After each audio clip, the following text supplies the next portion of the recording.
Hi friends, welcome back to Popcorn சமையல். இன்னைக்கு instant jalebi எப்படி செய்யறதுன்னு பார்க்கலாம் வாங்க. முதல்ல சக்கரை பாகு செஞ்சுக்கலாம். அதுக்கு 2 கப் சக்கரை சேர்த்துக்கலாம்.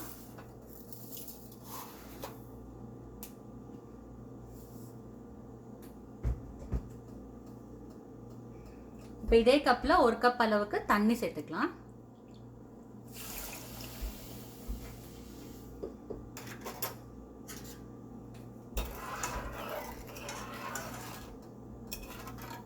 வாசனைக்கு ஏலக்காய் இல்ல ஏலக்காய் தூள் சேர்த்துக்கலாம். இதில் நான் கொஞ்சம் ஃபுட் கலர் சேர்த்துக்கிறேன். உங்களுக்கு வேணும்னா நீங்கள் ஸ்கிப் பண்ணிக்கலாம். உங்ககிட்ட குங்குமப்பூ இருந்தால் நீங்கள் சேர்த்துக்கலாம். ஹை ஃப்ளேமில் வச்சு கொதிக்க விடுங்க. நீங்கள் ஃபுட் கலருக்கு பதில் மஞ்சள் தூள் கூட சேர்த்துக்கலாம். இந்த சக்கரை பாகுக்கு கம்பி பதம் எதுவும் தேவையில்லை. இந்த மாதிரி பிசு பிசுப்பாக இருந்தால் மட்டும் போதும். ஆஃப் பண்ணிடலாம். இதை ஆஃப் பண்ணுறதுக்கு முன்னாடி கொஞ்சமாக எலுமிச்சை ஜூஸ் வந்து இதில் பிழிஞ்சு விட்டுக்கிறேன். ஏன்னா கிறிஸ்டலைஸ் ஆகாமல் இருக்கிறதுக்கு.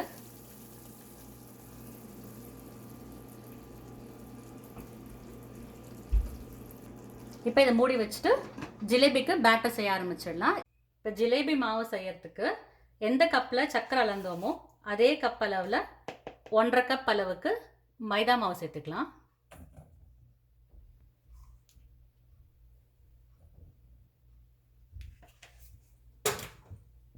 1/4 கப் தயிர் சேர்த்துக்கலாம்.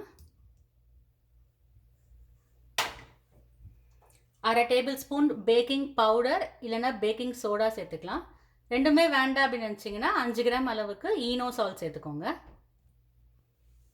1 டேபிள் ஸ்பூன் அளவுக்கு நெய் சேர்த்துக்கலாம். கொஞ்சமாக ஃபுட் கலர் சேர்த்துக்கிறேன். உங்களுக்கு வேண்டான்னா நீங்கள் ஸ்கிப் பண்ணிடலாம். இப்போ கொஞ்சம் கொஞ்சமாக தண்ணி சேர்த்து நல்லா மிக்ஸ் பண்ணிக்கலாம்.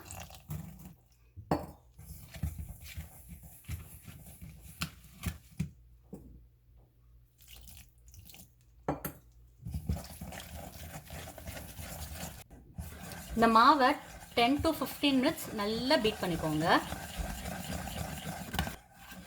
அப்போதான் ஜிலேபி நல்லா உப்பி வரும். இந்த மாதிரி ஃப்ளோயிங் கன்சிஸ்டன்சியில் மாவை கரைச்சி வச்சுக்கோங்க. ஜிலேபி சுற்றுறதுக்கு இந்த மாதிரி பாட்டில் நான் எடுத்திருக்கேன். நீங்கள் சாஸ் பாட்டில், பால் கவர், பைப்பிங் பேக் எது இருந்தாலும் யூஸ் பண்ணிக்கலாம். மாவை இந்த மாதிரி ஃபில் பண்ணி எடுத்துக்கலாம். ஜிலேபி பண்ணுறதுக்கு இந்த மாதிரி ஃப்ளாட்டான பேன் எடுத்துக்கோங்க. இதில் எண்ணெய் விட்டுட்டு லோ ஃப்ளேமில் வச்சு ஜிலேபி பண்ண ஆரம்பிக்கலாம். ஜிலேபி செய்யறதுக்கு ஷேப்பை பற்றி கவலைப்படாதீங்க. உங்கள் டிசைன் எதுவோ நீங்கள் அது பண்ணுங்கள்.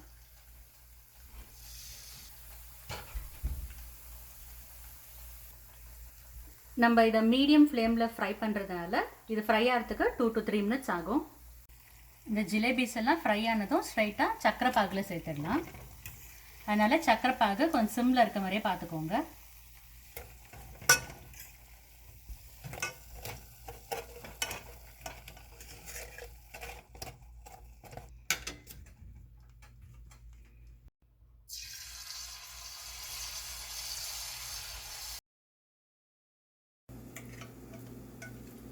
அவ்வளோதாங்க, இன்ஸ்டன்ட் ஜிலேபி ரெடி.